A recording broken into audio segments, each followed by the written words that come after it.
और हमें आपको क्लियर बात बताऊं, मैं रिजर्वेशन के खिलाफ नहीं हूं, but we are against murder of merit.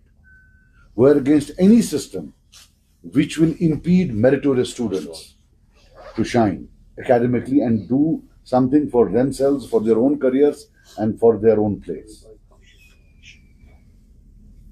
एक है रिजर्वेशंस का प्रॉब्लम कि 60% पर ले गए. फिर दूसरा विद इन रिजर्वेशंस जो है, जो विद इन रिजर्वेशंस स्कैम है, that is much bigger than that 60% scam. अब ये मालूम पड़ रहा है, मैं आपको बता दूं, टोटल में जो है 60% रिजर्वेशन, SC 8%, वो 8 का 8 जम्मू जाता है. शेड्यूल्ड ट्राइब, अब जो हमने डेटा मिला, 8.5% जम्मू जाता है, 1.5% इधर आता है. STP पर अभी उतना डेटा नहीं है, बट लगभग यही ट्रेंड वहां भी है.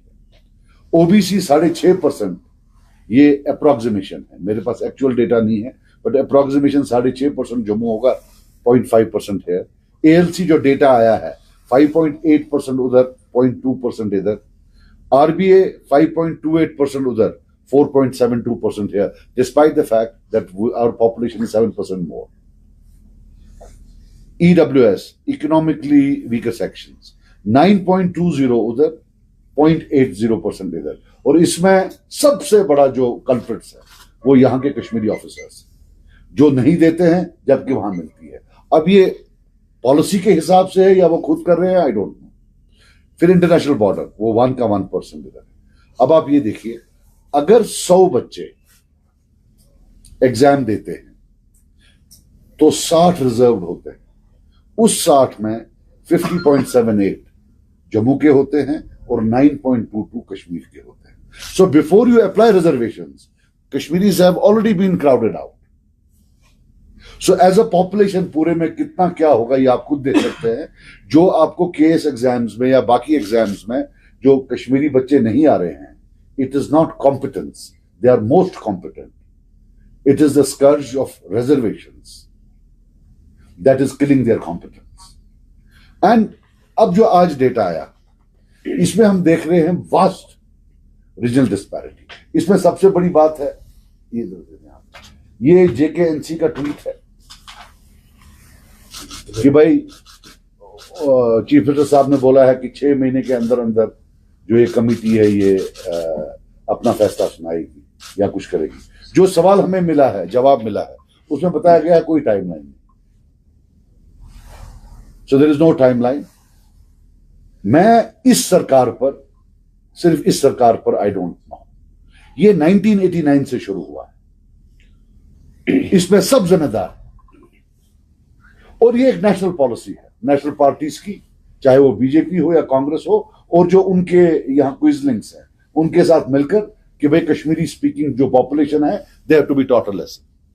इसमें हमारे साथ बेचारे कश्मीरी पंडित भी बर्बाद हो रहे हैं क्योंकि वो भी कश्मीरी स्पीकिंग में आते हैं.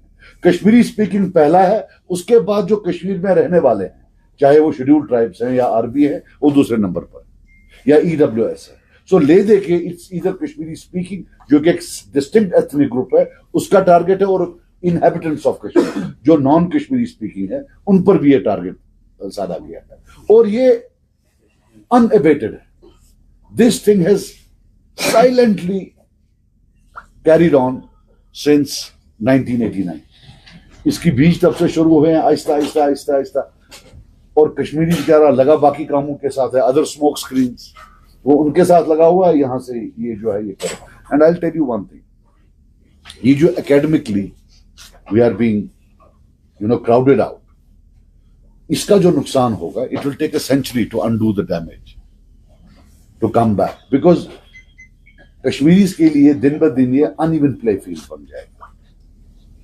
Once they don't have jobs, once they are not in positions of power, उनके जो बच्चे आगे होंगे वो भी डिसएम्पावर्ड होंगे.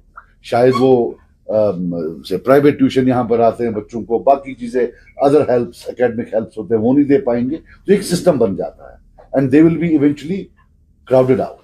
Then if you remove these reservations और if you make them flexible, still it will take them 20 years before they can compete again.